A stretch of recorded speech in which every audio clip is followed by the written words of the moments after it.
Ақмола облысына қарасты Аршалы ауылындағы қазақ мектебіне Жұмабек Ташеновтың есімі берілді. Бастама көтерушілерге оңай болған жоқ. 4 жыл тиісті құжаттарды жинаумен өтіпті, ал үкімет қаулысы осыдан тура 1 ай бұрын қабылданған. Аршалыға кіреберістен-ақ Жұмабек Ташеновтың суреттерін көрдік. Ұлт қайраткерінің атындағы көше де бар. Ал бүгіннен бастап ауылдағы қазақ мектебінің маңдайшасына Ташенов есімі жазылды. 2010 жылы ашылған оқу орны осы күнге дейін нөмірі 3-ші орта мектеп аталатын. Қазақстанда Ташеновтың атымен аталатын бұл 4-ші мектеп, ең бірінші мектеп бұл Шымкент жақта Арыс ауданында. Кейінгі уақытта солтүстік Қазақстанда Петропавл қаласында бір мектепке аты берілді.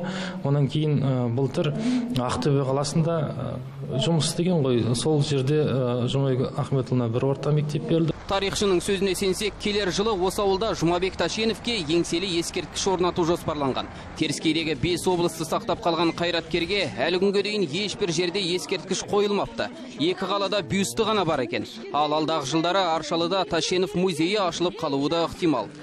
Ташенов сыныбын ашып отырмыз. Ол жерде Ташеновтың отбасы, жаңағы жұмыс кезіндегі түсірілген фотосуреттер арқылы аштық. Енді қазір ол кісінің қолданған заттарын, ол кісі туралы жазған ғалымдардың, жазушылардың кітаптарын жинап, үлкен болашақта музей ашамыз деген жоспарымыз бар. Мәдениет үйінде мемлекет қайраткерінің өмірі мен еңбек жолына арналған ғылыми конференция өтіп жатса, мектепте Жұмабек Ташеновты еске алуға арналған күрестен турнир ұйымдастырылды. Мен атамдың әулиетін, атамды өзімдің ақ кемем деп санаймын. Сол үйде алған үлгіні, сол үйде алған ақылды мен өмір бақи өзімдің паспортым деп санаймын.